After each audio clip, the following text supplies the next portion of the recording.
Welcome to Spaceflight Daily for the weekend of the 27th and 28th of June 2026. There were 2 launches over the weekend, both of Falcon 9 rockets. These were the 658th and 9th launches of the Falcon 9. The first launched from Vandenberg, California at 16:09 UTC on Sunday, or 9:09 AM local time, carrying Starlink Group 1740, another batch of 24 satellites for SpaceX's Starlink constellation. This was the 17th flight of this particular booster, which was recovered aboard the drone ship Of Course I Still Love You. The second launched from Cape Canaveral in Florida at 02:25 UTC Monday morning, or 22:25 Sunday evening local time. The payload was SXM-11, a radio broadcasting satellite built by Intuitive Machines, whose name you might recognize from their moon landers, for SiriusXM, an American satellite radio company. This was also the 17th flight of this particular booster, which was successfully recovered aboard the drone ship A Shortfall of Gravitas.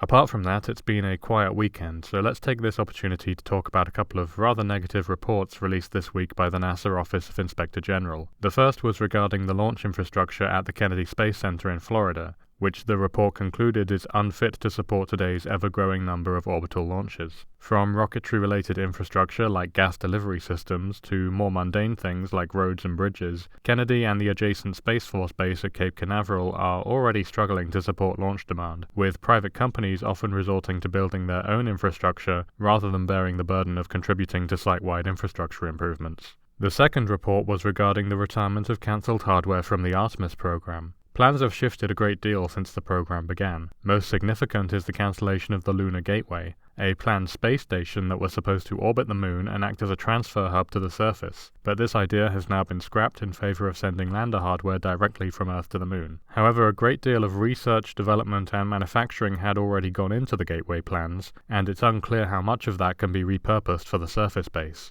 Several cancelled projects related to upgrading the SLS rocket have also proven to be black holes for NASA's budget, such as the Exploration Upper Stage, the Universal Stage Adapter that would have attached it to Orion, and the new launch platform that was being built for the upgraded rocket. Together these projects have set NASA back $6 billion, with the Office of Inspector General estimating that costs and delivery timelines would have continued to dramatically balloon if they hadn't been cancelled. Hopefully these internal audits will help NASA shift gears and address some of the long-term problems they face here on Earth so that they can improve access to space, though a lot also depends on the federal government, which controls NASA's budget and what it can spend money on.